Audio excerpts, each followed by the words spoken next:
Nomenclature of coordination compound यानी उप सहसंयोजी यौगिक का नामकरण।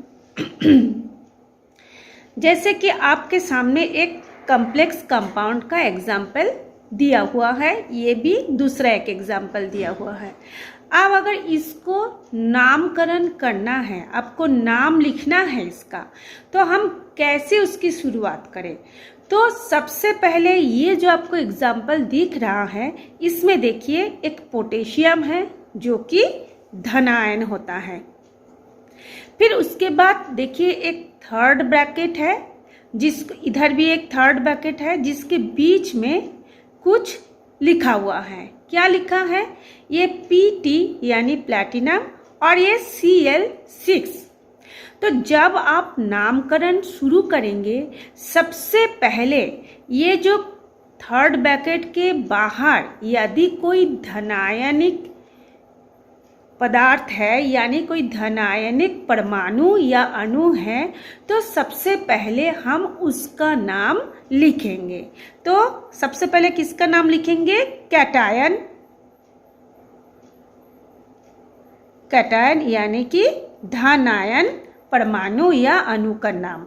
उसके बाद हम कोष्टक के अंदर जो लिगेंड है, लिगेंड का नाम लिखेंगे। इसमें लिगेंड कौन है? इसमें ये जो Cl है ये है लिगेंड। अब लिगेंड क्या है, कौन सा है, इसका भी मैंने एक वीडियो इससे पहले अपलोड किए हैं। आप लोग उसमें से देख सकते हैं कि लिगेंड को आप पहचान कैसे करोगे। ठीक, अब इस लिगेंड का नाम लिखेंगे। सबसे पहले कैटायन, उसके बाद लिगेंड, उसके बाद ये Pt यानी कि केंद्रीय धातु आयन यानी कि सेंट्रल मेटल आयन।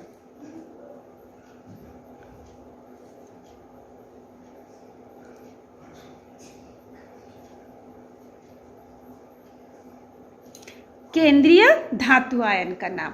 तो कैसे इसका नाम लिखेंगे? सबसे पहले कैटायन यानी इसका नाम लिखेंगे हम पोटेशियम।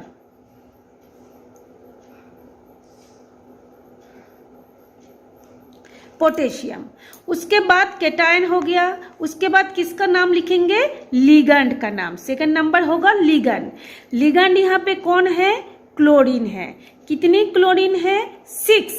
6 को बोला जाता है हेक्सा। 6 को कहा जाता है हेक्सा। तो पोटेशियम, फिर उसके बाद हो जाएगा हेक्सा क्लोरो। हेक्सा माने 6। क्लोरीन जो होता है वो नेगेटिव आयन होता है, इसलिए जो एनायनिक होगा उसके नाम के अंत में ओ शब्द जोड़ा जाता है। जैसे क्लोरीन है तो क्लोरो, अगर ब्रोमीन होता तो ब्रोमो, आयोडीन होता तो आयोडो, ऑक्सिलिक होता तो ऑक्सलेटो, यानी उसका नाम जो भी है अंत में ओ शब्द लगेगा। तो यहाँ पे हमने लिखा पोटेशियम, फिर हेक्सा क्लोरो, फिर ये हो गया केंद्रीय धातु आयन कौन है? प्लैटिनम।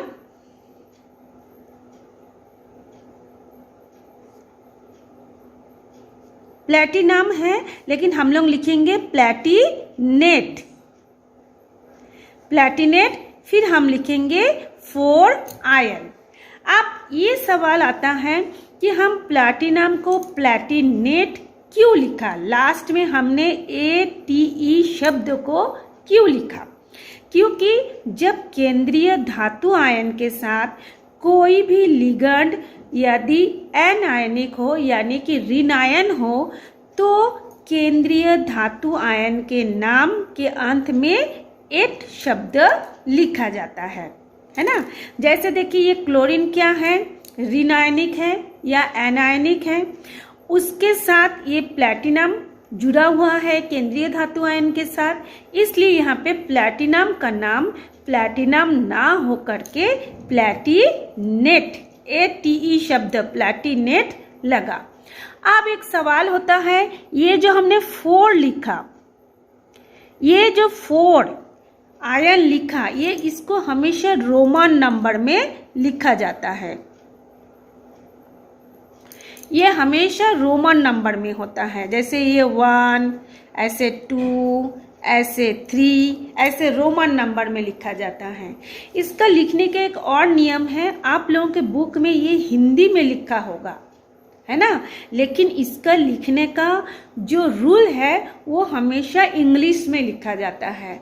और ये जो हमने लिखा, जो भी नाम हमने लिखा, उसकी शुरुआत इंग्लिश अल्फ़ाबेट के स्मॉल लेटर से शुरू होता है। लेकिन अब जैसे कि हिंदी मीडियम की बुक है, हिंदी में दिया है तो हम हिंदी में भी लिख सकते हैं, लेकिन लिखने का रूल इंग्लिश में ही होता है।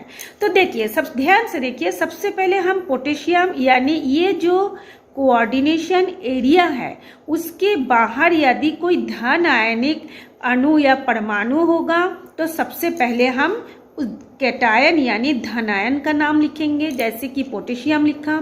उसके बाद ये जो कोऑर्डिनेशन क्षेत्र है, उपसह संयोजी जो क्षेत्र है, उस क्षेत्र में उसके बाद हम लिखेंगे लिगैंड का नाम दूसरे नंबर पे।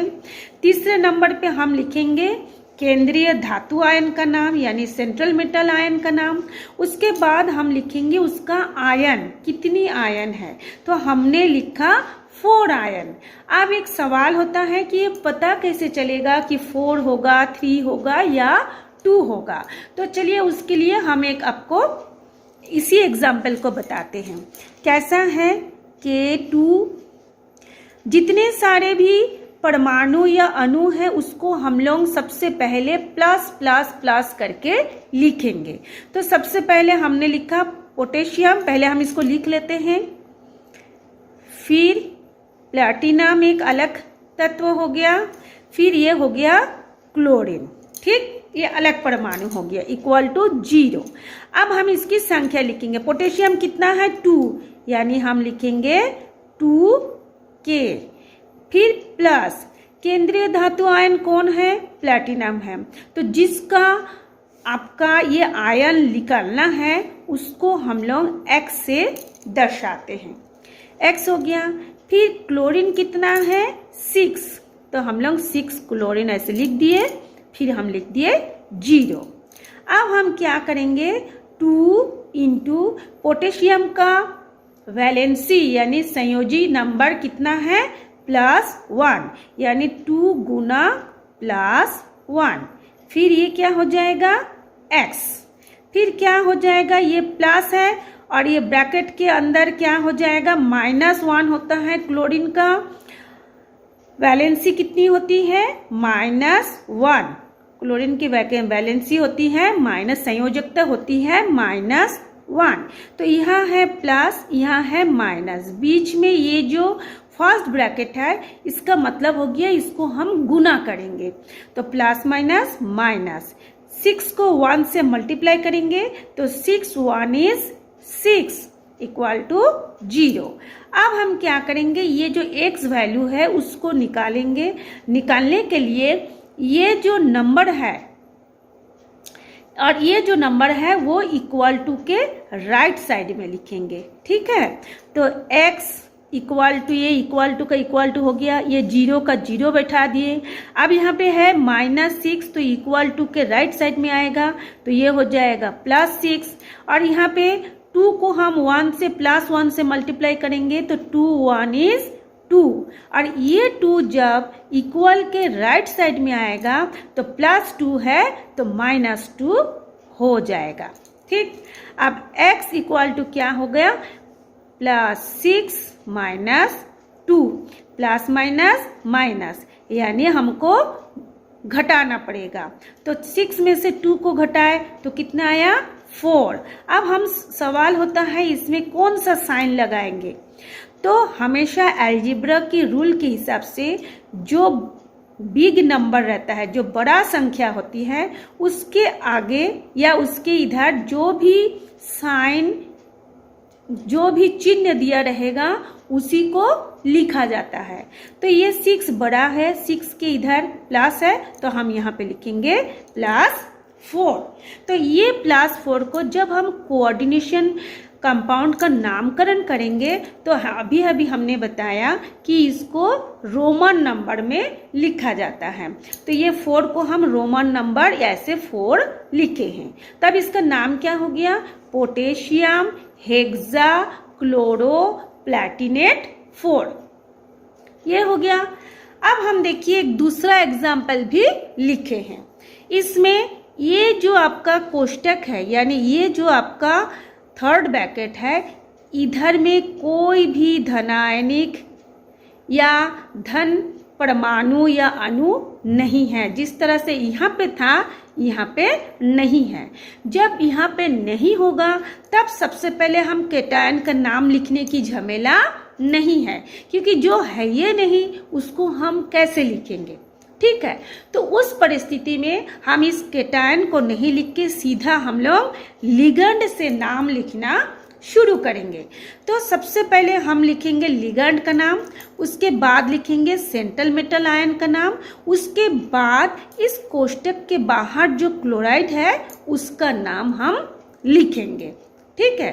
तो इसका नाम क्या होगा? हेक्सा 6 है तो हेक्सा। ये जो NH3 है ये एक उदासीन लिगेंड है, इसलिए इसका नाम हो गया एमीन। Amine amine.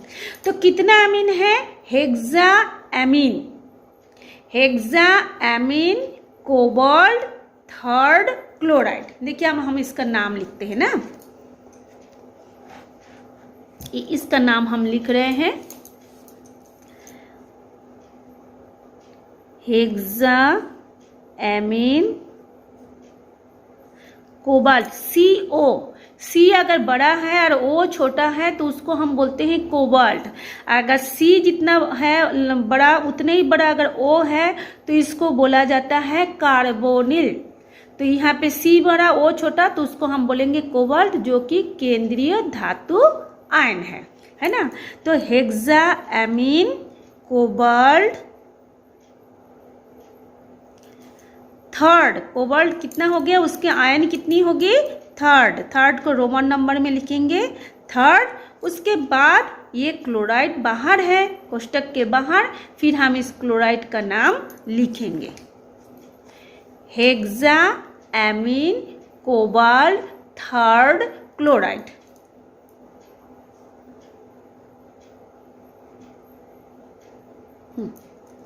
देखिए हमने इसको स्मॉल लेटर से शुरू किया है, ऐसे लिखना रहता है। तो इसमें आपका धनायन पहले है नहीं तो धनायन नहीं लिखेंगे, इसमें उतना घबराने की ज़रूरत नहीं है। अब ये सवाल होता है कि हम लोग ये थर्ड आयन कहाँ से पाए।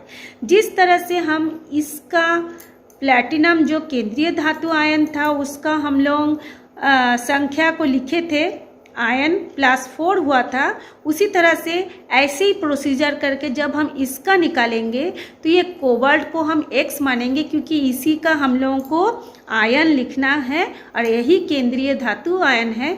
इसलिए हम कोबाल्ट को X लिखते हुए ये एमीन और इसका जब हम ऐसे कैलकुलेशन करेंगे तो उस समय उसकी जो वैल्यू होगी आयन की वो होगी थर्ड या 3, इसलिए हमने 3 लिखा।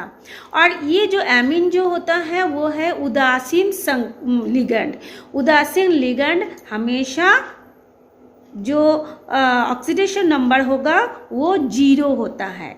जैसे एमीन H2O, ये जो उदासीन लिगेंड होगा H2O जो पानी के अणु होता है, या एमीन या और भी जो है उसको जब हम मतलब उसका जो ऑक्सीडेशन नंबर या फिर उसकी जो संयोजकता को हम जब लिखेंगे वो हमेशा 0 लिखा जाता है, क्योंकि उदासीन होने के कारण ना तो वो धनायन है ना ही वो ऋणायन है, इसलिए उसकी वैल्यू कितनी होगी 0। तो इसको आप 0 मानते हुए यदि आप कोबाल्ट का ऑक्सीडेशन नंबर निकालेंगे, ऑक्सीकरण संख्या, तो वो 3 होगा यानी थर्ड होगा। तो इसका नाम क्या हो जाएगा? Hexa amine cobalt third chloride. ये आपको ध्यान रखना है। उसके बाद हम एक नेक्स्ट जो रूल है उसके ऊपर जाते हैं। नेक्स्ट एग्जाम्पल लिखते हैं एक तो,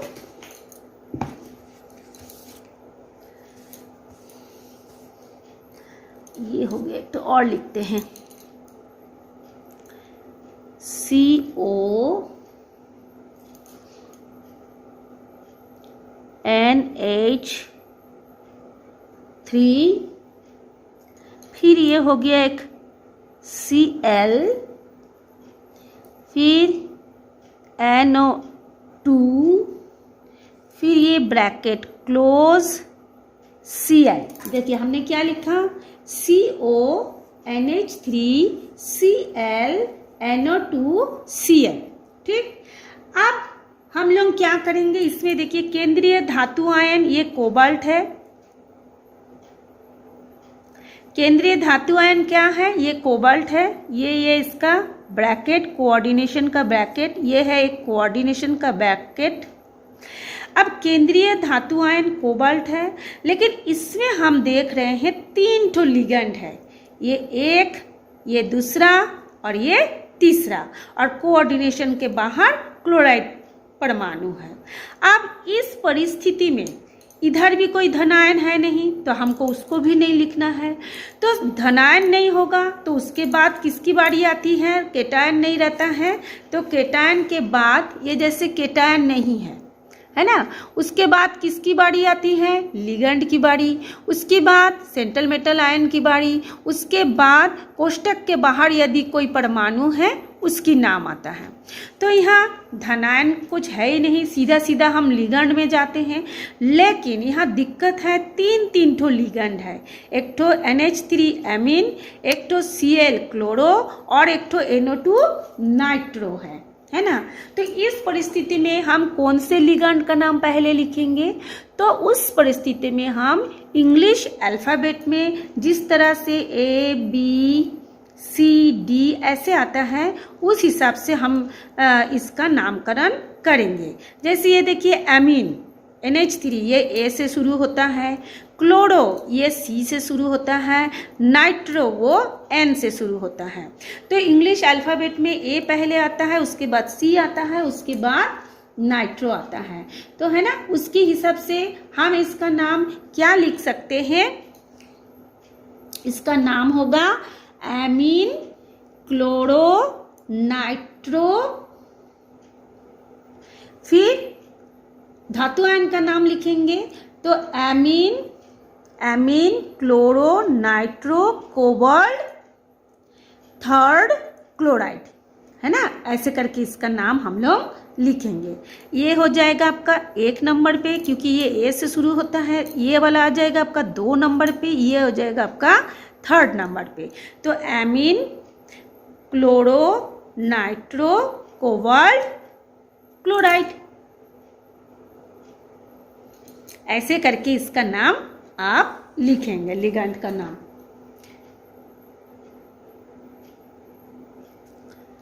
अब हम लोग एक दूसरा एग्जाम्पल में जाते हैं।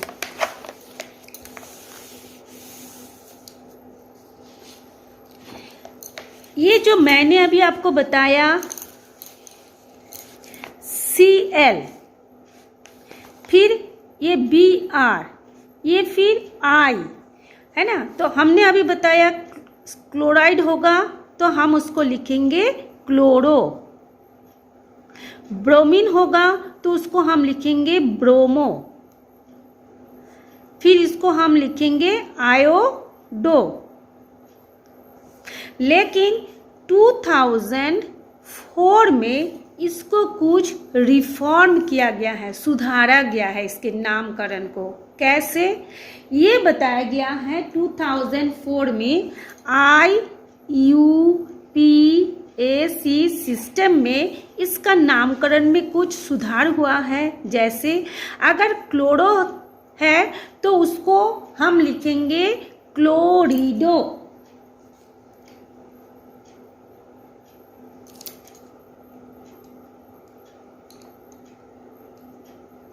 क्लोरिडो। पहले क्लोरीन को हम क्लोरो बोल रहे थे, लेकिन 2004 में international union of pure applied chemistry के द्वारा इसका नामकरण क्लोरो के बदले में क्लोरिडो, ब्रोमो के बदले में ब्रोमीडो, आयोडो के बदले में आयोडियो। ये ऐसे करके नामकरण हो गया है। तो आप यदि क्लोरो लिखेंगे तो भी आपको मतलब नंबर मिलेगा, आप यदि क्लोरिडो लिखेंगे तो भी आपको नंबर मिल जाता है, लेकिन आप क्लोरिडो लिखेंगे तो ज़्यादा बेटर रहेगा। अब हम लोग कुछ और एग्जाम्पल बताते हैं।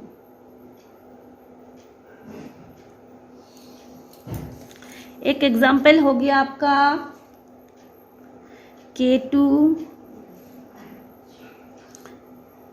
Al C2 O4 whole 3। ये एक देखिए एक तीसरा एग्जाम्पल K2, फिर ये कोष्टक के अंदर Al, फिर C2O4 होल थ्राइस। तो सबसे पहले हमने आपको बताया था धनायन का नाम, तो धनायन यहाँ पे कौन है? पोटेशियम है।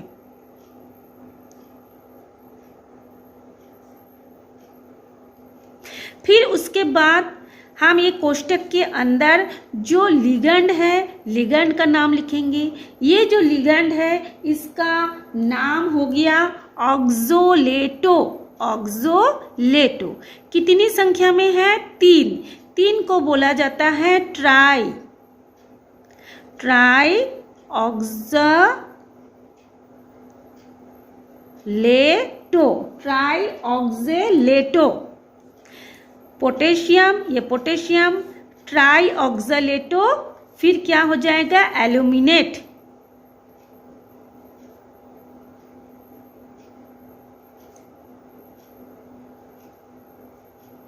एल्यूमिनेट। अब ये एल्यूमिनियम की जगह में हमने लिखा एल्यूमिनेट। क्या लिखना था हमको? एल्यूमिनियम,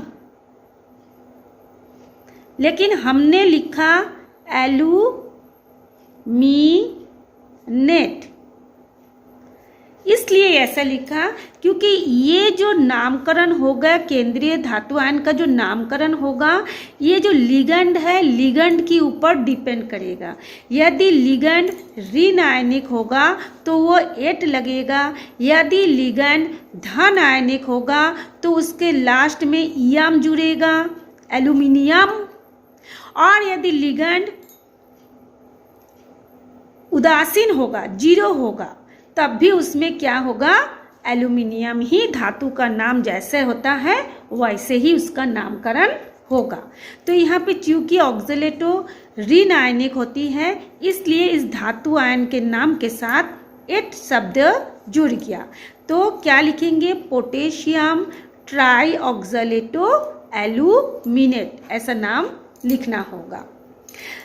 एक रहता है तो उसको मोनो बोलते हैं, 2 रहता है तो उसको क्या बोलते हैं? बाई, 3 रहता है तो उसको बोला जाता है ट्राई,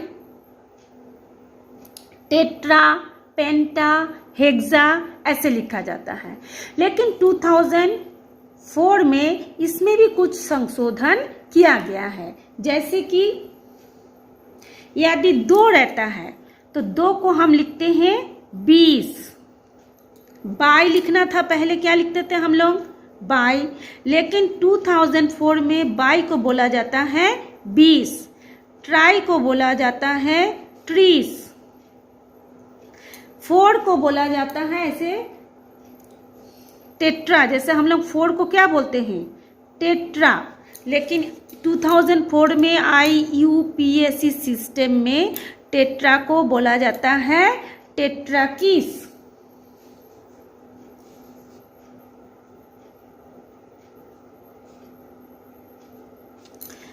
फिर हो गया पेंटाकीस, ऐसे करके इसका नामकरण हो रहा है। टेट्राकीस, पेंटाकीस, हेक्साकीस, ऐसे।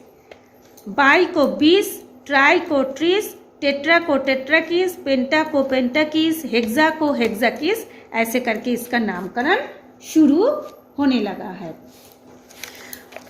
फिर हम एक अनदर एग्जाम्पल में जाते हैं। जैसे देखिए मैं लिख रही हूँ,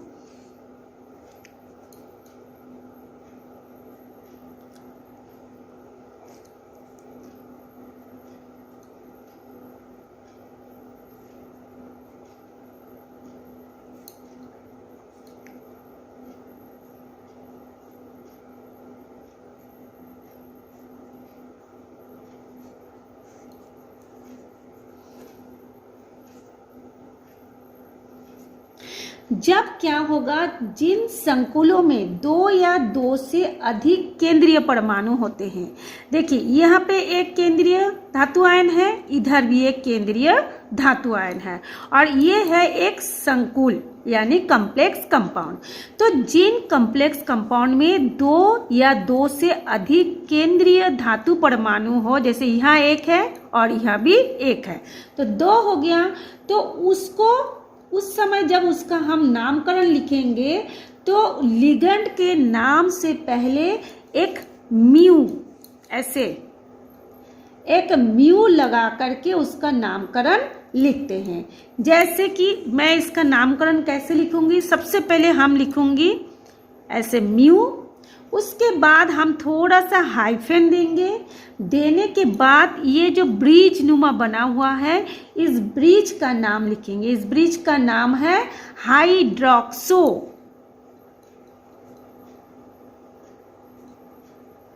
क्योंकि ये जो OH जो होता है वो ऋणायनिक होता है, इसलिए हाइड्रोक्सिल ना लिख के हम लिखेंगे हाइड्रोक्सो। म्यू जब इस तरीके से एक से अधिक सेंट्रल मेटल आयन होगा और उनके बीच में एक ब्रिज का कोई लगा होगा, ब्रिज बना होगा, उस समय हम इसका आगे म्यू शब्द लगाएंगे। तो म्यू के बाद हाइफन देंगे, देने के बाद हम ये जो ब्रिज बना है ब्रिज का नाम लिखेंगे। तो म्यू हाइड्रोक्सो। अब क्या देखो, इसमें भी क्रोमियम है, इसमें भी क्रोमियम है, यानी एक से अधिक है, दो है, तो दो को अभी अभी हमने बोला है बाई, इंग्लिश में पहले बोलते थे बाई, बाई को हम बोलते हैं 20। तो हम लिखेंगे म्यू हाइड्रोक्सो, फिर एक थोड़ा सा हाइफन, फिर हम लिखेंगे ऐसे 20। फिर देखो यहाँ पे कितनी एमीन है, यहाँ पर 5 है, यहाँ पर कितना अमीन है 5, NH3 कितना है 5, यहाँ पर भी NH3 कितना है 5। तो दोनों ही तरफ में 5 5 है, यानी सेम सेम है। तो हम लिखेंगे म्यू हाइड्रोक्सो 20 पेंटा एमीन।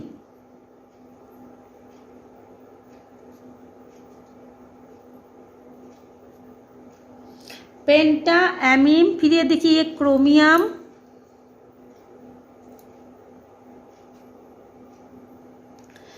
Third chloride. Cr दोनों में है, ये जो लिगेंड है ये भी दोनों में सेम सेम है। तो सबसे पहले हम म्यू लगाएंगे, म्यू लगाने के बाद ये जो ब्रिज बना है ब्रिज का नाम लिखेंगे। ब्रिज चूँकि ये हाइड्रोक्सिल आयन है इसलिए नेगेटिव आयन होने के कारण इसको हम लिखेंगे हाइड्रोक्सो। फिर ये दोनों सेम सेम दो ठो है, दो रहने से हम बोलते हैं 20। फिर कितनी संख्या है, लिगेंड की संख्या कितनी है, इधर 5 है इधर 5 है, इसलिए दोनों तरफ 20 लिख दिए। पेंटा एमीन 5 है तो पेंटा NH3 को एमीन बोलेंगे, पेंटा एमीन। फिर हम क्या लिखेंगे, सेंट्रल मेटल आयन का नाम क्रोमियम। फिर इसका जब हम ऑक्सीडेशन संख्या निकालेंगे तो ये हो जाएगा थर्ड। फिर इस ब्रैकेट के बाहर क्लोरीन है तो इसको फिर हम लिखेंगे क्लोराइड, IDE क्लोराइड लिखेंगे, है ना। या फिर हम इसको ब्रैकेट के बाहर है तो क्लोराइड लिखेंगे, यदि इसके अंदर होता उस समय उसका नाम क्लोरिडो या क्लोरो हो जाता। जब ये ब्रैकेट के बाहर है, एक सिंपल हम जो नाम लिखते हैं क्लोरीन का क्लोराइड, वैसे ही हम इसका लिखेंगे म्यू हाइड्रोक्सो 20 पेंटा एमीन क्रोमियम थर्ड क्लोराइड।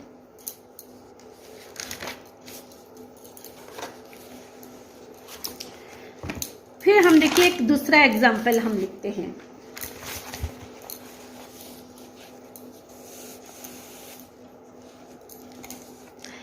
इस दोनों में हम एक एग्जाम्पल को कंपेयर करके बताते हैं।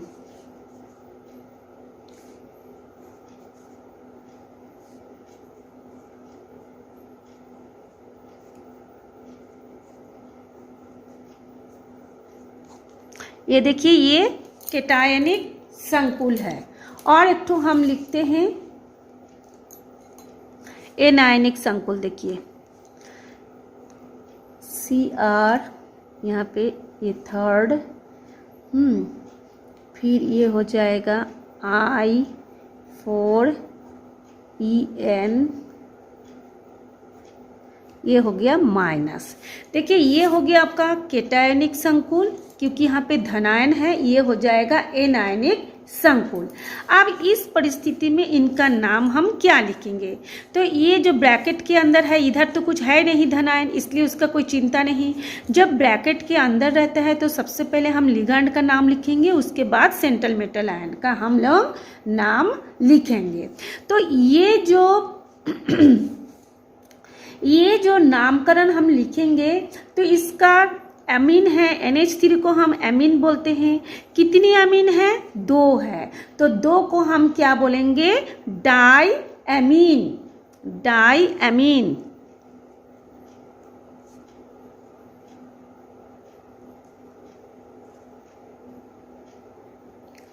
Die amine. उसके बाद हम लिखेंगे सिल्वर। सिल्वर लिखेंगे ना, या फिर उसको हम लोग अर्जेंटम भी बोल सकते हैं या सिल्वर भी बोल सकते हैं। तो डाई एमीन सिल्वर 1 आयन। ये 1 है ना, इसलिए हम यहाँ पे लिखेंगे 1। अब हमेशा आयन को ऐसे ब्रैकेट में लिखा जाता है, 1 ion. Diamine silver 1 ion. लेकिन यहाँ पे हम सिल्वर को अर्जेंटम भी लिख सकते हैं, अर्जेंटम कहते हैं, या उसको सिल्वर भी लिख सकते हैं। अब सवाल है, हम इसको अर्जेंटेट क्यों नहीं लिखा, है ना? अर्जेंटेट क्यों नहीं लिखा? क्योंकि यहाँ पे जब धनायनिक संकुल होगा, ये जो केंद्रीय धातु आयन का जो सामान्य हम लोग नाम लिखते हैं, किसी भी धातु के संकेत का नाम जो हम लिखते हैं वैसे ही लिखा जाता है। ठीक है, जैसे डाई एमीन अर्जेंटम 1 आयन या डाई एमीन सिल्वर 1 आयन। लेकिन जब यदि ये ऋणायनिक हो जाएगा तब हम कैसे लिखेंगे? तब हम इसको देखिए, एक ऋणायनिक संकुल है, उसको हम लिख EN। EN का मतलब होता है एथिलीन। इसका हम नाम लिख रहे हैं, देखिए एथिलीन। EN का मतलब ethylene diamine. Ethylene diamine. फिर कितनी आयोडीन, ये आयोडीन की संख्या कितनी है? 4। तो 4 को हम बोलते हैं टेट्रा। टेट्रा, इसको क्या बोलेंगे? आयोडो। Tetra iodo. ये क्रोमियम को हम बोलेंगे क्रोमेट।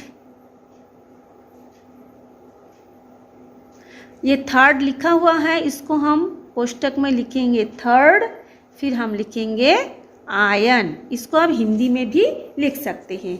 सबसे पहले ई आता है, ABCD में ई का नाम पहले आता है, इसलिए हमने लिखा एथिलीन डाइअमीन।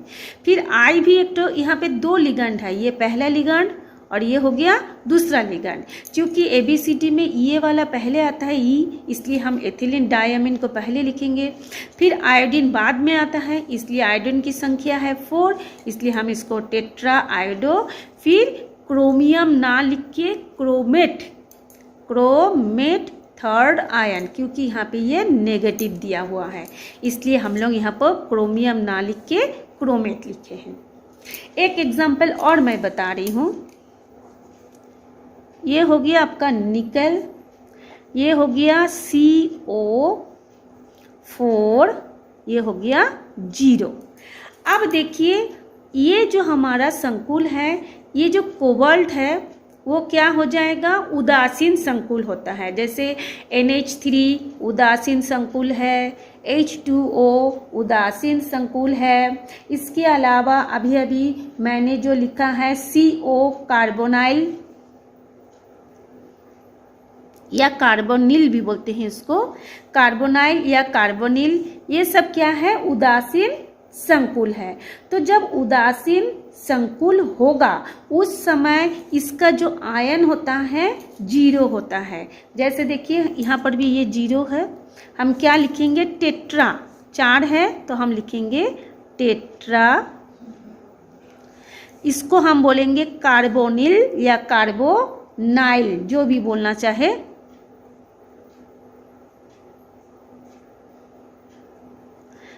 टेट्रा कार्बोनिल या कार्बोनाइल। फिर ये क्या हो जाएगा? निकल या निकल।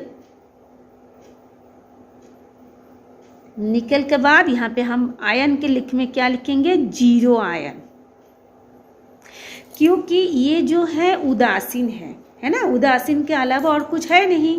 तो जब उदासीन लिगैंड होगा तो उस परिस्थिति में इसकी जो आयन होगा वो 0 हो जाएगा, क्योंकि ये इसका उदासीन में ये क्या है, कैसे निकालेंगे? ये देखिए, nickel plus CO equal to 0। तो निकल का निकालना है हमको, जिसको निकालना है वो होता है X। CO क्या है? उदासीन है, उदासीन का हमेशा संयोजकता कितनी हो गई? 0 हो गई, इक्वल टू 0। तो x इक्वल टू ये 0 माइनस 0, ये प्लस 0 है, माइनस 0, तो ये कुछ नहीं बचा, 0 हो गया। इसलिए इसका आयन कितना हो गया? 0 आयन हो गया। तो ये था आज कुछ सामान्य नामकरण।